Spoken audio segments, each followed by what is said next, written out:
नमस्कार दोस्तों, study with Dushyant में आपका स्वागत है।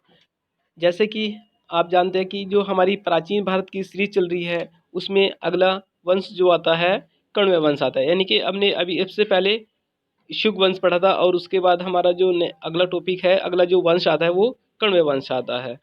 कण्व वंश की स्थापना वासुदेव ने की थी। वासुदेव शुग वंश के अंतिम शासक देवभूति के मंत्री थे। वासुदेव ने उसकी हत्या करके राज सिंहासन पर अधिकार कर लिया।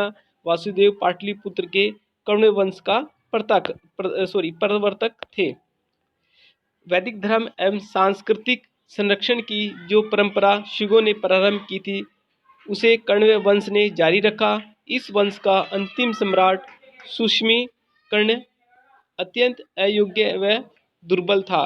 कण्व वंश का साम्राज्य बिहार और पूरी उत्तर प्रदेश तक ही सीमित हो गया था। अनेक प्रांतों ने अपने को स्वतंत्र घोषित कर लिया तथा तत्पश्चात उसका पुत्र नारायण और अंत में सुष्कर्मी, जिसे सातवाहन वंश के प्रवर्तक सिमुक ने मार गिराया था। कण्व वंश का पहला शासक वासुदेव था, जिसके गोत्र के नाम पर गोत्र का नाम पड़ा। उसका उत्तराधिकार उनके पुत्र भूमित्र ने की लिया। किदवंती भूमिमित्र को धारण करने वाले सिक्के पांचाल क्षेत्र में से खोजे गए हैं। पांचाल क्षेत्र जो आपका ये बरेली के आसपास के जो एरिया थे खोजे गए हैं। पौराणिक कथाओं तथा पौराणिक कथा कर्णावस्था के साथ तांबे के सिक्के भी विदिशा से मिलते हैं। साथ ही वत्स क्षेत्र में कौशाम्बी भी है। भूमिमित्र ने 14 वर्षों तक शासन किया और उसके बाद उनके पुत्र नारायण ने उनका उत्तराधिकार कर लिया। नारायण ने 12 वर्षों तक शासन किया। उनका उत्तराधिकार उनके पुत्र सुशर्मन ने किया, जो कण्व वंश के अंतिम राजा हुए। कण्व वंश के बारे में कुछ महत्वपूर्ण तथ्य इस प्रकार है। कण्व वंश जाति से मूलतः ब्राह्मण थे। कण्व ऋषि के वंशज माने जाते हैं। वासुदेव के पश्चात कण्व वंश की सत्ता भीमी देव को प्राप्त हुई। कण्व वंश के बाद सत्ता सातवाहनों के हाथों में आई। कण्व वंश के अंतिम राजा सुशर्मा थे। शकों का आक्रमण।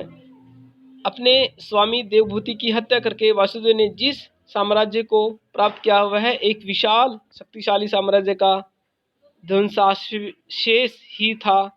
इस समय भारत की पश्चिमोत्तर सीमा को लांघकर शक आक्रांता बड़े वेग से भारत पर आक्रमण कर रहे थे, जिनके कारण न केवल मगध साम्राज्य के दूरवर्ती जनपद ही साम्राज्य से निकल गए थे, बल्कि मगध के समीपवर्ती प्रदेशों में भी अव्यवस्था मच गई थी। वासुदेव और उसके उत्तराधिकारी केवल स्थानीय राजाओं की हैसियत रखते थे। उनका राज्य पाटलिपुत्र और उसके समीपवर्ती क्षेत्रों तक ही सीमित रह गया था। कण्व वंश के कुछ शासकों के नाम इस प्रकार है। कण्व वंश के में कुल 4 ही राजा हुए, जिनके नाम निम्नलिखित है: वासुदेव, भूमिमित्र, नारायण तथा सुशर्मा। कण्व वंश का अंत। पुराणों में एक स्थान पर कण्व राजाओं के लिए प्रणव सामंत विशेषण भी दिया गया है, जिससे यह सूचित होता है कि कण्व राजा ने अन्य राजाओं को अपनी अधीनता स्वीकार कराने में भी सफलता प्राप्त की थी, पर यह राजा कौन सा था इस विषय में कोई सूचना उपलब्ध ही नहीं है। इस वंश के जो अंतिम राजा सुशर्मा को लगभग 28 ईसा पूर्व में आंध्र वंश के संस्थापक सिमुक ने मार डाला और इसके साथ ही कण्व वंश का अंत हो गया था। दोस्तों, अगर आपको ये वीडियो पसंद आई है तो प्लीज़ लाइक, सब्सक्राइब और शेयर भी करना। धन्यवाद।